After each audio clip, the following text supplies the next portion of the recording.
So I didn't really get into roofing sales until I think I had just turned 34 when I started selling. And my journey, of course, was a little different. You followed my journey anyway. You know that I was a school teacher, and you know that I had another career prior to this. Because I was in education, I went to college, I went to graduate school, I did all these things in education, which were kind of necessary for me as a school teacher, right? I mean, if I could talk to my 21-year-old self now, I would tell him a few things. And I say this not saying that I regret my time in public education, because I don't. I really don't regret it. I learned a lot of who I am today is because of what I did and what I went through and that. So I wouldn't change my journey. I would be in a better position today, and I would have been in a better position at 34 if I would have gotten into this industry in 2011, 2012. And especially in my early 20s, because in your 20s, like, no one really expects you to have life figured out in your 20s. Your margin for error is surprisingly really high. You can try multiple things and fail in your 20s. I would have told myself, hey, money's not everything, but it is important in terms of stability, security, opportunity, things like that, right? And I would have communicated to myself that college degrees right now in 2025 don't mean a whole heck of a lot. Obviously, depends on what you want to get into, right? If you want to be a doctor, lawyer, something like that, like an engineer, well, yeah, I mean, college degrees, you have to have those, but that's a pretty small percentage of the population. So my whole point is saying that, like, your normal college degree, say a liberal arts degree or whatever, like, isn't going to carry a lot of weight in the world today from a return on investment standpoint. The ROI is just not there. It used to be there for sure, but it's just not there anymore. I would have told myself, hey, lay off the school, lay off the graduate school. It's like, if you eventually wanted to get into teaching, then hey, you can try that then. But what you can do right now might just change your life forever. It might change everything for you inside of 365 days. And I would have told myself, hey, if you go out and you do X, Y, and Z over the course of the next 365 days, you do it consistently, and you do that for the next 5 to 6 years, like, you could be done, done if you really want to be. You're in the most advantageous position possible in your early 20s. And you have the energy, you have the time, you have expectations on a 20s, early or mid or even late 20 something male is not substantial. No one's expecting you to have nice furniture. No one's expecting you to own a home. No one's expecting you to drive a nice car. No one's expecting these things no one's expecting you to have it all figured out. So capitalize on that while you can. Don't wait until you're 30 something years old and now you're starting to reach that 40-year-old mark where it's like, hey man, you kind of got to have it figured out by now. You got to have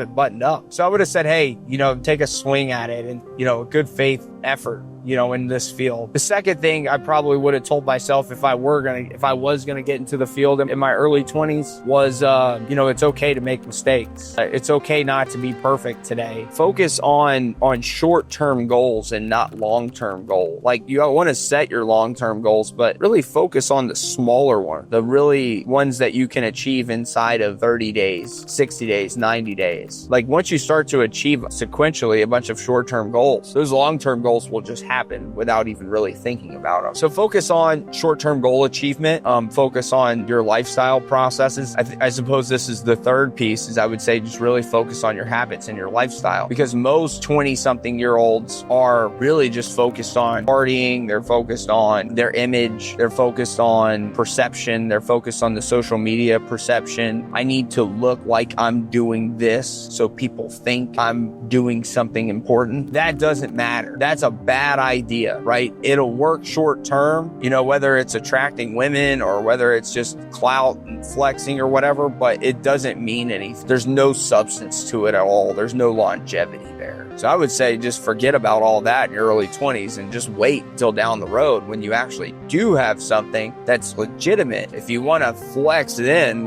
flex. But most people that are doing well financially aren't flexing anyways. I mean, that's the other thing, right? Like, most of the people that I know, especially in the roofing industry, that are actually doing well financially, they're not out flexing it. They're not out posting pictures of themselves in Porsches and Ferraris. And they're not out posting pictures of themselves in boats. clothes. You know, they're not out, they're just not doing that. So there is a bit of irony in that, where the people that actually are doing well typically aren't flexing on social media anyways. I would say the fourth thing is like learn a skill, whether you're in door-to-door roofing or any sort of skill, or you're looking at getting into any sort of outside sales, like learn a skill that's going to feed you with high margins. It's about learning the skill set. You know, it's about perfecting whatever craft it is. It could be commercial real estate. It could be wholesale real estate. It could be door-to-door, whatever it is. Just focus on mastering the skill. Focus on being the best at that one thing. It's really easy. And one of the things that I see a lot from people is like they're too focused on way too many different things. They're preoccupied with this. They're preoccupied with that. They're preoccupied with a bunch of stuff. You know, there's too much noise, and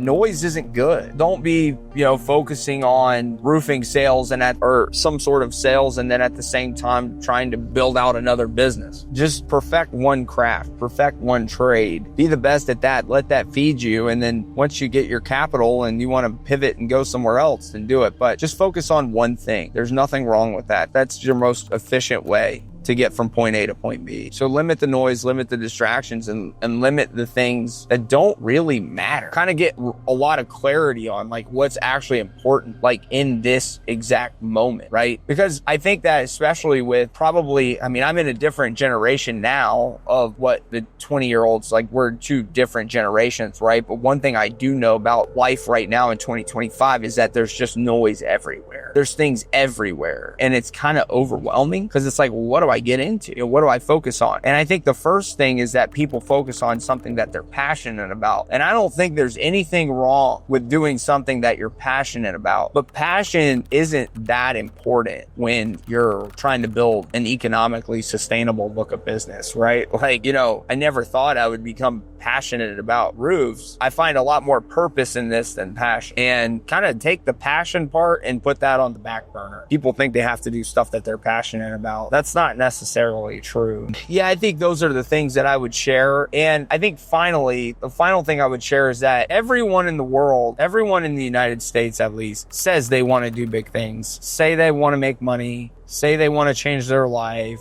They say they want to do this. They say they want to do that. But that means nothing, man. That means absolutely nothing. Sure, it's good to want those things. Everybody wants those things. Everybody wants passive income. Everybody wants to be able to take a vacation whenever your heart desires. Everyone wants to be able to go to a restaurant and buy whatever they want without looking at the price.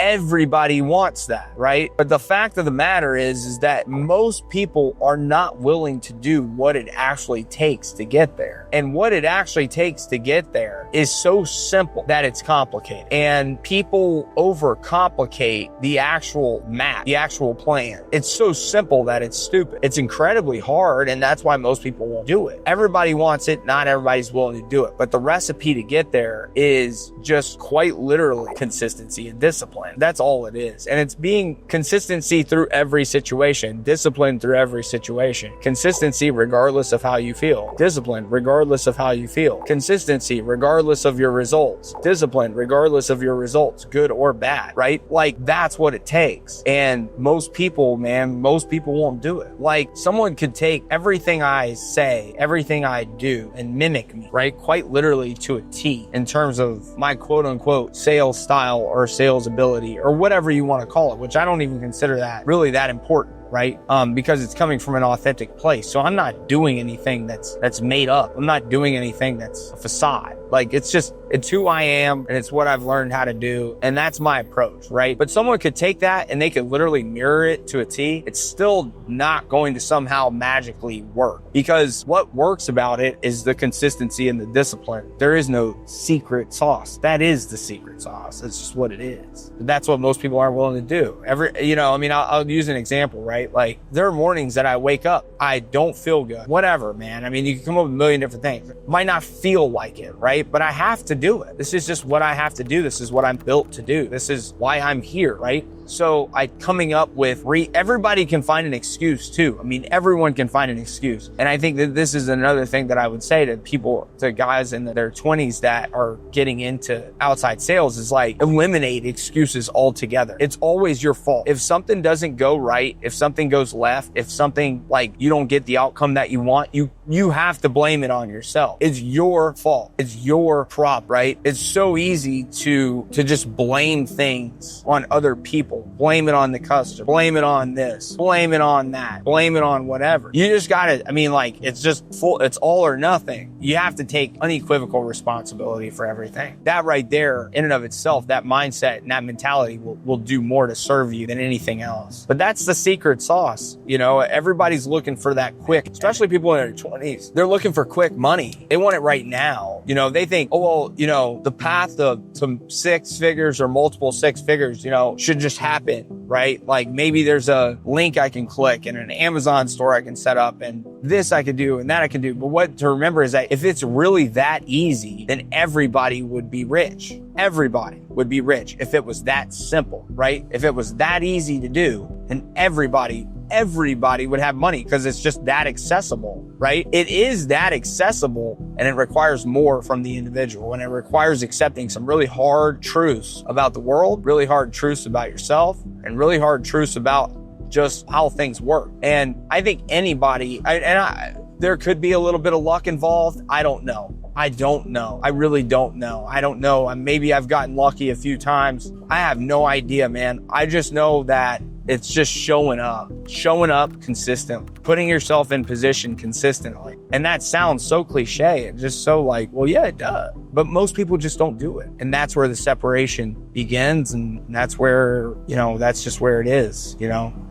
That's the tips that I would give to someone in their early 20s, because if they're actually able to internalize those things and make it a part of themselves, make it a part of you, and that's just how you see the world, then it doesn't matter what kind of sales you're in, like you're going to do really well with it. You're going to do excellent with it. And you're going to separate yourself from everyone else. And that's what I would tell myself in my 20s. I wouldn't have waited until I was 34 years old to learn those lessons, you know. Again, I was in a field where those kinds of things don't apply as much because I wanted to be the best in my field, but I could be the best in my field as a public school teacher or as a wrestling coach. I'm not making any more money because of that. I'm just doing it out of personal pride and because that's my job, right? But in outside sales, when your pay is a direct reflection of those things, you don't have a choice. I mean, you do have a choice, but those become of paramount importance. So it's a lot, but that's the thing. I wish I would have put myself in that position earlier in life. And I don't know, man, maybe I wasn't mature enough in my early 20s to really internalize that. You know, when you're in your 20s, you think the 20s will never end. You know, when you're in your 30s, you think your 30s will just never end, you know, and it's like, well, here's the start of a new decade. You know what I mean? But those decades just go by, and then before you know it, you're 37. So it's just making the most of the time that you have, you know, and understanding that the reality that it will end one day, and it could end at any minute. So it's just making the most of the time that you have, being the best that you can possibly be, and more importantly,